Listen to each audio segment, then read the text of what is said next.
Assalamu students, welcome to lecture number 7 of function analysis। Students आज हम एक example करेंगे जो कि यूक्लिडियन स्पेस कम्प्लेक्स है। कम्प्लेक्स प्लेन से हम लेंगे। हमारे पास कम्प्लेक्स यूक्लिडियन स्पेस है।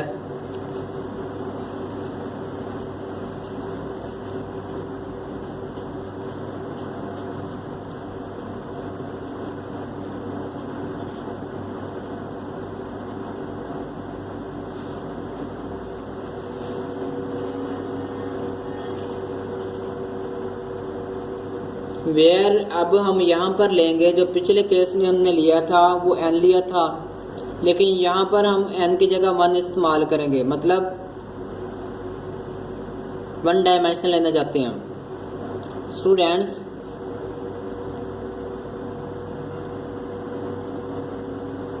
तो हमारे पास यहाँ पर सेट क्या दिया गया है? सेट हमारे पास है x इज इक्वल टू सी है, मतलब इसके पावर 1 है तो ये सी ही कहलाएगा, या फिर सी 1 आप कह दो, जो कि हम इसको कहेंगे सेट ऑफ कम्प्लेक्स नंबर भी आप इसको कह सकते हो, या फिर कम्प्लेक्स प्लेन कह दो। ये है complex plane.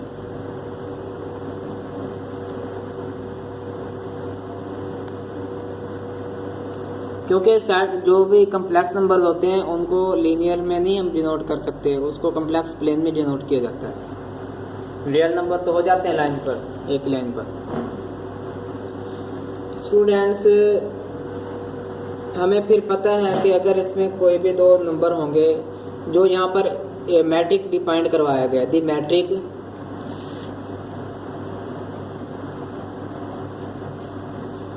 On C is defined, ये 1 है, डैश ना समझ लेना या प्राइम में समझ लेना। डिफाइंड एज, किस तरह डिफाइन करवाया गया है? कहते distance of x from y is equal to modulus of x minus y है। स्टूडेंट्स जो इसका फार्मूला हमें पता है, ये यूजुअल अगर रियल स्पेस हो तो उसका फार्मूला मैट्रिक का यूँ होता है, लेकिन जो कम्प्लेक्स प्लेन होता है तो फिर ये जो मॉडुलस है ये भी एक चीज़ के बराबर होता है। वो यूँ होता है कि अगर इसके दो हमारे पास इसके ऑर्डर्ड पेयर होंगे ना, जो भी होते हैं कम्प्लेक्स नंबर, उसको ऑर्डर्ड पेयर में रियल नंबर की शक्ल में लिखा जा सकता है। स्टूडेंट्स ये यूँ होगा, हम इसको लिख सकते हैं xi1 माइनस θ1 होल का square plus xi2 minus η2 whole का स्क्वायर और उसका स्क्वायर रूट भी। ये फार्मूला इसका बनेगा। Where x is equal to xi1 xi2 and is equal to, क्या कहते हैं कि y इज इक्वल टू η1 η2। इस तरह से हमने इसको लिखना है। और जबकि ये जो xi आई हैं और ये जो ईटा आईज हैं, these belong to set of real numbers, और ये जो आयोटा है आई है, जे इसको जे कह लो, ये जो जे है ये 1 से 2 तक है, यूँ है। अब हम इसकी वेरिफिकेशन करते हैं, क्या ये मैट्रिक फंक्शन सेटिस्फाई होता है इसके एलिमेंट्स पर। Verification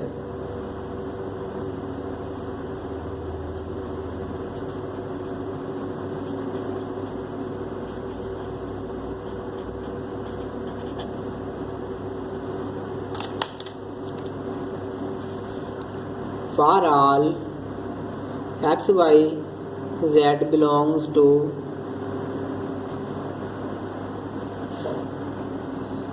C1 space Euclidean space, तो जो x है वो बराबर हम लिख सकते हैं xi1 xi2, y लिख सकते हैं η1 η2, और जो z है वो हम लिख सकते हैं बराबर z1 z2। First property of metric that is called metric 1।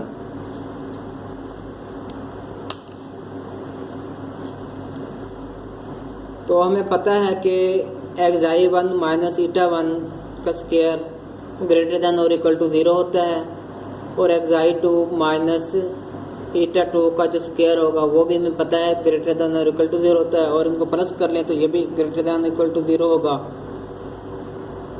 Also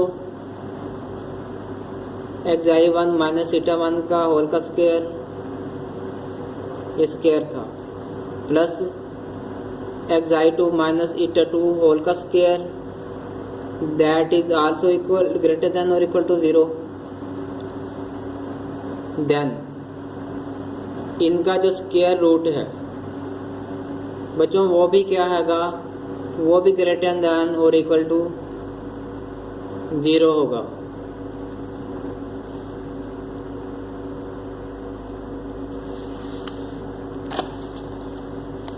then बच्चों हम ये कह सकते हैं कि ये जो distance of x from y है ये ग्रेटर देन और इक्वल टू 0 आ चुका है। Hence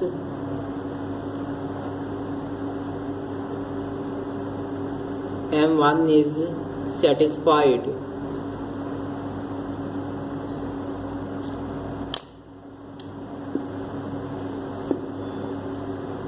m2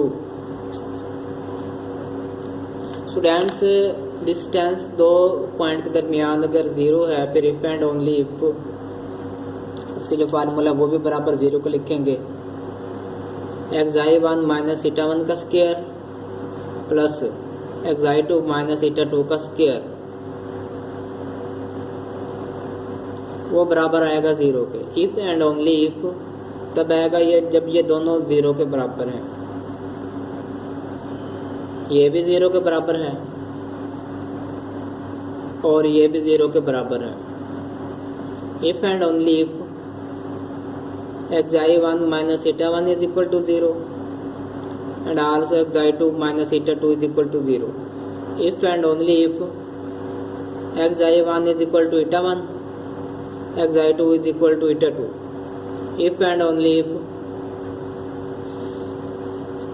xi1 xi2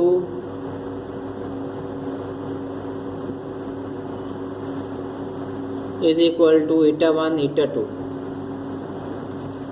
if and only if x is equal to y, our metric property students is satisfied।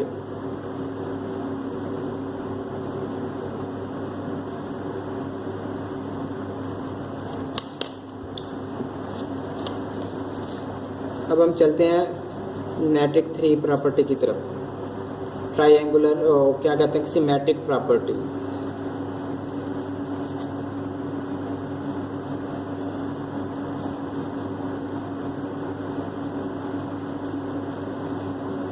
मैंने स्टेरिक यहाँ पे लिख दिया। मेरे जो टीचर हैं उनको स्टेरिक पसंद है तो इसलिए फिर मुझे भी पसंद है symmetric property.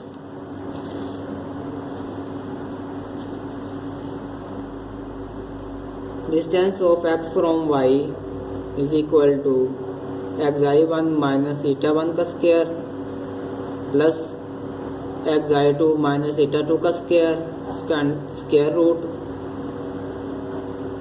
It also can be written as eta one minus xi1 whole का square plus minus into eta two minus xi2 whole का स्क्वायर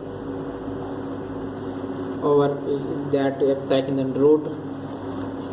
स्टूडेंट्स ये इस तरह भी लिखा जा सकता है फिर तो, क्योंकि स्क्वायर है इसका स्क्वायर प्लस इसका स्क्वायर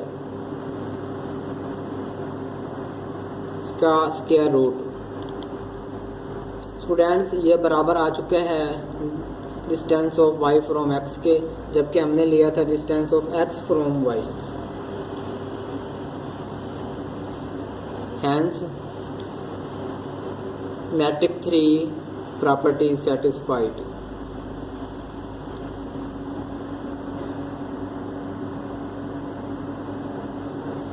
स्टूडेंट्स अब हम चलते हैं मैट्रिक 4 प्रॉपर्टी पर।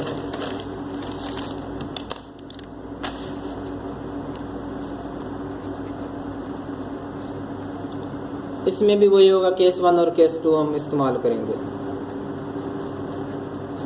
Case 1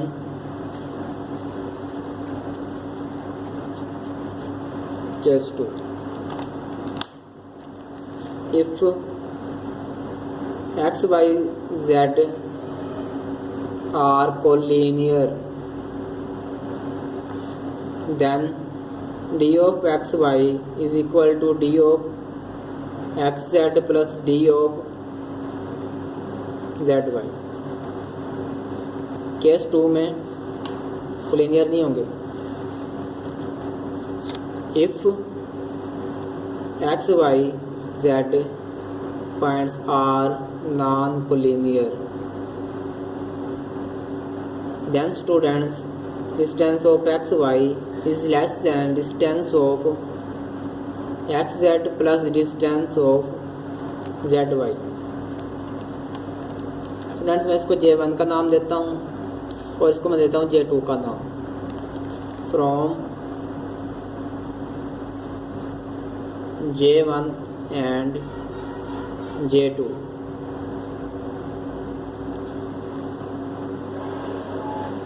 distance of x from y is less than or equal to distance of x from z plus distance of z from y, hence M4 is satisfied।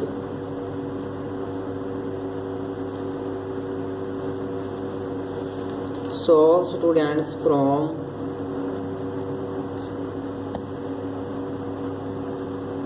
M1 to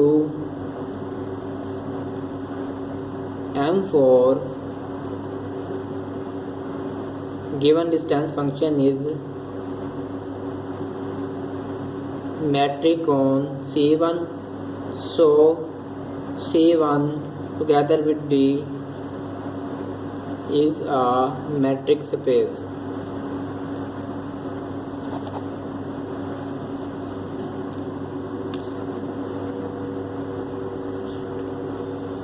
students अब हम एक और example कर लेते हैं। सो हम ऐसे करेंगे, वो नेक्स्ट वीडियो में करेंगे। तब तक के लिए खुदा हाफिज़।